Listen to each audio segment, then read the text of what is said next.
Hello everyone, good morning to all of you. आज हमारा next topic रहेगा classification of Mollusca. ठीक है, कल मैंने आपको जर्नल कैरेक्टर कराए थे मोलस्का के, आज हमने करनी है क्लासिफिकेशन ऑफ मोलस्का। अब जो मोलस्का की क्लासिफिकेशन है, इसमें हमारे पास सब फाइलम नहीं है, बल्कि इसमें हमारे पास 7 डिफरेंट क्लासेस हैं। ठीक है, 7 डिफरेंट क्लासेस में ये डिवाइड होता है। पहली है एप्लेकोफोरा, देन दूसरी है मोनोप्लेकोफोरा, तीसरी है पॉलीप्लेकोफोरा, देन स्कैफोपोडा, सिफेलोपोडा, गैस्ट्रोपोडा और बाइवेल्विया।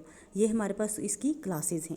आपने जस्ट यही ग्राफ बनाना है और उसकी एक एक एग्जांपल दे देनी है, लेकिन मैं आपको इसकी पूरी डिस्क्रिप्शन करवाऊंगी। ए प्लेकोफोरा को हम ए प्लेकोफोरा क्यों बोलते हैं, मोनोप्लेकोफोरा, पॉलीप्लेकोफोरा, इनके मीनिंग क्या है, ये हमने पूरे कराने हैं। ठीक है, अब उसी तरह से ये दोबारा से ये वही लिखा हुआ है क्लासिफिकेशन: ए प्लेकोफोरा, मोनोप्लेकोफोरा, पॉलीप्लेकोफोरा, गैस्ट्रोपोडा, बाइवेल्विया, सिफेलोपोडा और स्कैफोपोडा।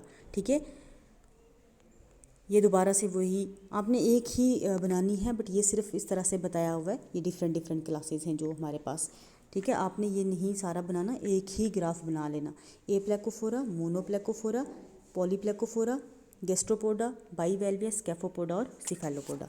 ठीक है, उसके बाद ये आ गया हमारे पास ए प्लेकोफोरा। देखो, जो ए प्लेकोफोरा है, मैंने पहले शायद किसी टॉपिक में बताया होगा, ऐसा वर्ड जिसके पीछे ए लगा हो वो क्या इंडिकेट करता है? एब्सेंस। वो क्या इंडिकेट करेगा? एब्सेंस। अब जो ये ए प्लेकोफोरा है, ये क्या किस चीज़ की एब्सेंस इंडिकेट करता है? शेल की। ठीक है, शेल प्लेट की एब्सेंस इंडिकेट करता है। तो जो ए प्लेकोफोरा में इंडिविजुअल आते हैं, उनमें शेल प्लेट जो है वो एब्सेंट होती है। ठीक है, तो ए प्लेकोफोरा का मतलब शेल प्लेट बिल्कुल एब्सेंट है। ठीक है, देन उसके बाद मोनोप्लेकोफोरा। मोनो का मतलब होता है सिंगल या वन। मोनोप्लेकोफोरा में ऐसे इंडिविजुअल, ऐसे मोलस्कन्स आएंगे जिनमें सिर्फ और सिर्फ एक ही शेल प्लेट होगी। ठीक है, एक ही प्लेट से पूरे बने होंगे, पूरा कैपलैक। इसकी आपको ये देखो, ये इसकी सही से डायग्राम है, ये देख सकते हो आप। ठीक है, सिर्फ एक ही प्लेट से पूरी बॉडी इनकी कवर रहती है। तो मोनोप्लेकोफोरा, मोनो का मतलब सिंगल और प्लेकोफोरा मतलब इनमें एक ही शेल प्लेट प्रेजेंट है। और इनका ये इंटरनल वाला स्ट्रक्चर बताया हुआ है: माउथ है, नर्व कार्ड है, ठीक है, एनस है, नेफ्रिडियम है, टेनिडियम। टेनिडियम क्या चीज़ है? गिल। हाँ, ये आपको कहीं पूछ सकते हैं।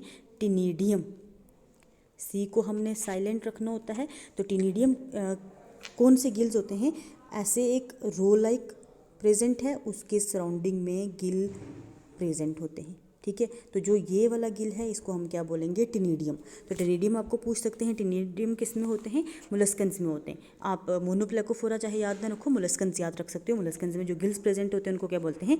टेनिडियम बोलते हैं। ठीक है, तो मोनोप्लेकोफोरा में क्या आ गया? सिंगल प्लेट है, शेल प्लेट। अब ये है हमारे पास पॉलीप्लेकोफोरा। ठीक है, ये क्या है हमारे पास? पॉलीप्लेकोफोरा। इसमें 8 वैल्व्स प्रेजेंट होती हैं। किसकी? शेल की। ये देखो, 1 2 3 4 5 6 7 और 8, 8 वैल्व शेल प्रेजेंट होता है पॉलीप्लेकोफोरा में। ठीक है, पॉलीप्लेकोफोरा में 8 वैल्व शेल। ये तो इसकी डायग्राम है, ये आप देखो रियल इमेज। ठीक है, ये रियल इमेज देखो, इस तरह से पॉलीप्लेकोफोरा होता है, जो इनकी शेल होती है डिफरेंट 8 वैल्व से मिलके बनती है। ठीक है, ये 8 वैल्व शेल प्लेट प्रेजेंट होती है पॉलीप्लेकोफोरा में। ठीक है, तो ए प्लेकोफोरा जिसमें शेल प्लेट एब्सेंट है, मोनोप्लेकोफोरा सिंगल शेल प्लेट, पॉलीप्लेकोफोरा जिसमें 8 मतलब 3 से ज़्यादा को हम पॉली में इंक्लूड कर सकते हैं, तो इसमें 8 वाली प्रेजेंट है पॉलीप्लेकोफोरा। देन उसके बाद है हमारे पास स्कैफोपोडा। अब जो ये स्कैफोपोडा हैं, स्कैफोपोडा का क्या फीचर होता है? ये शेल होता है एलिफेंट की टस्क की तरह। एलिफेंट की टस्क जो वाइट कलर की आपको देखे ना, जो हम उसको हाथी के दांत बोलते हैं, उसकी तरह ये अपीयरेंस शो करता है, एलिफेंट टस्क की तरह। तो आपको पूछ सकते हैं एलिफेंट टस्क शेल किस में होता है? तो स्कैफोपोडा में। ठीक है, तो इसको देखो, ये मैंने वो जो अभी बताया, कॉमनली कॉल्ड टूथ और टस्क शेल। ठीक है, क्या बोला जाता है? Tusk shell. टस्क किसके बेसिस पे? जो एलिफेंट की टस्क होती है। ठीक है, उसके बाद इसमें टेनिडिया नहीं होते, ये टेनिडिया इसमें लॉस्ट हो जाते हैं और फिल्टर फीडिंग शो करते हैं। फिल्टर फीडिंग का मतलब यहाँ से जो वाटर मूव करेगा उसको पूरा फिल्टर करके जो इनको चीज़ चाहिए उसी को एंटर होने देंगे, बाकी को ये एंटर नहीं होने देते। ठीक है, और ये स्पाइरली वाउंड होता है और लीनियर ग्रो नहीं करता। लीनियर मतलब पूरा इस तरह स्ट्रेट ग्रो नहीं करता, स्पाइरली ग्रो करेगा। ठीक है, ये इसका डायग्राम है। एक इसकी और इमेज देख लो, ये देखो, इस तरह से ये क्या प्रेजेंट होता है? ये शेल पूरा ऐसे क्लोज है। ठीक है, यहाँ से ये क्लोज है, इस साइड ओपनिंग है, यहाँ से ही ये बाहर, ये जो एनिमल निकल रहा है ना यहाँ से बाहर निकल रहा है। ठीक है, तो जब इसको स्टिमुलेट किया जाता है ये पूरा इसके अंदर इनक्लोज कर लेता है। ये तो आपने देखा नहीं होगा, आपने जैसे स्नेल देखी है ना, तो स्नेल अपने आप को, ये इसका हेड फुट होता है, जब हम इसको स्टिमुलस प्रोवाइड करते हैं तो पूरा अपने आप को इसके अंदर इनक्लोज कर लेती है। उसी तरह ये भी जो है, और इसको हम, इसकी एग्जाम्पल क्या है, डेंटेलियम। एग्जाम्पल्स मैं आपको अलग से बताऊँगी। ठीक है, देन उसके बाद नेक्स्ट क्लास है हमारे पास सिफेलोपोडा। सिफेलोपोडा में हमारे पास कौन कौन से आते हैं, ये देखो, ऑक्टोपस है, ये ऑक्टोपस है, ये स्क्विड्स हैं, ठीक है, लोलिगो है। और इन क्लास का एक फीचर है, ये अपने आप को बचाने के लिए, या अपने आप को हाँ बचाने के लिए इंक स्क्रीट करते हैं। मतलब जब इनको कुछ स्टिमुलस मिलता है, ऐसा लगता है इनके सराउंडिंग में कोई एनिमी है, ये ब्लू कलर की इंक छोड़ते हैं। ब्लू कलर की इंक छोड़ेंगे और उसके बाद ये इंक, जब भी इंक छोड़ेंगे, अगर पानी में ये इंक छोड़ते हैं तो वहाँ फिर कुछ दिखेगा नहीं, क्योंकि इंक जो है वो काफ़ी डेंस है, अभी कंसनट्रेशन ज़्यादा है, तो उस टाइम भी फिर अपने आप को क्या कर लेते हैं, वहाँ से गायब करवा देते हैं। ठीक है, तो खुद को बचाने के लिए ये क्या स्क्रीट करते हैं, इंक स्क्रीट करते हैं, ब्लू कलर की इंक होती है। ठीक है, तो अब हमारे पास सिफेलोपोडा में आते कौन कौन से हैं, कटल फिश आती है, स्क्विड्स आते हैं, ऑक्टोपस आते हैं। ठीक है, उसके बाद नोटिलॉइड्स आते हैं। ये कुछ एक एग्जांपल हैं किसकी, हमारे पास सिफेलोपोड्स की। अब इनका नाम सिफेलोपोडा क्यों पड़ा, क्योंकि इनका जो हेड है, पूरे head is situated directly on the top of their foot.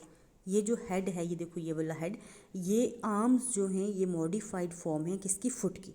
Foot के ऊपर डायरेक्टली हेड सिचुएटेड है, इसलिए इनका नाम पड़ा है क्या, सिफेलोपोडा।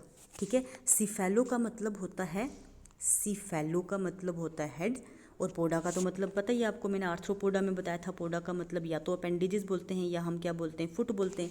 तो हेड के ऊपर डायरेक्टली, फुट के ऊपर डायरेक्टली हेड लाई करता है, इसलिए इनका नाम पड़ गया सिफेलोपोडा। ठीक है, ये चीज़ आपने याद रखनी है। देन नेक्स्ट है हमारे पास बाईवेल्विया। अब बाई का मतलब क्या होता है, टू। बाई का मतलब टू, वेल्व का मतलब जो इस तरह से वेल्व्स की फॉर्म में दो वेल्व का मिलके जो बनेगा उसको हम बोलेंगे बाईवेल्विया। ये देख लो, जैसे ये है, एक वेल्व ये है, एक वेल्व ये है। ठीक है, दो वेल्व से इनका शेल मिलके बना हुआ है। एक्चुअल में ऐसे कंबाइन करके बंद होके रहता है ये, इसको ओपन करो तो दो अलग अलग वेल्व्स हो जाती हैं। और ये किस में होता है, पर्ल ऑयस्टर, जो कल मैंने आपको सुच्चे मोती वाला बताया था, वो इसी में बनते हैं, बाईवेल्विया में पर्ल बनते हैं। ठीक है, और लिखा हुआ क्या है, दो शेल्स होते हैं। ठीक है, सिसाइल होते हैं, बहुत ज़्यादा मूवमेंट शो नहीं करते ये वाले जो ऑर्गेनिज्म है, और इनमें ना तो रेड्यूला होता है, ना इनका स्पेसिफाइड डिस्टिंक्ट हेड होता है। ठीक है, इसी तरह वेल्व के अंदर खुद को एनक्लोज करके रखते हैं, बाकी ऑर्गेनिजम्स की तरह, बाकी मोलस्कन्स की तरह इनका हेड नहीं होता। ठीक है, इसकी एग्जांपल्स क्या हैं, ऑयस्टर्स हैं, क्लैम्स हैं, स्कैलोप्स हैं। ठीक है, और फ्रेश वाटर मसल्स हैं। ठीक है, ये इसकी एग्जांपल्स हैं। इनकी पूरी बॉडी वेल्व्स के अंदर एनक्लोज्ड रहती है। जैसे ये देख लो आप, कोई हेड फुट आपको अलग से नहीं दिखेगा। ठीक है, पूरी की पूरी बॉडी इस के अंदर इनक्लोज्ड है। ये एक हमें वेल्व दिख रही है ऊपर वाली साइड की, नीचे वाली साइड की भी इसके साथ ही जुड़ी हुई है। ठीक है, देन उसके बाद हमारे पास आती है कौन सी, नेक्स्ट क्लास, गैस्ट्रोपोडा। ये तो आप सब ने स्नेल देखी हुई है। ठीक है, तो गैस्ट्रोपोडा जो है इन सारी क्लासेस से सबसे लार्जेस्ट है और डाइवर्स है।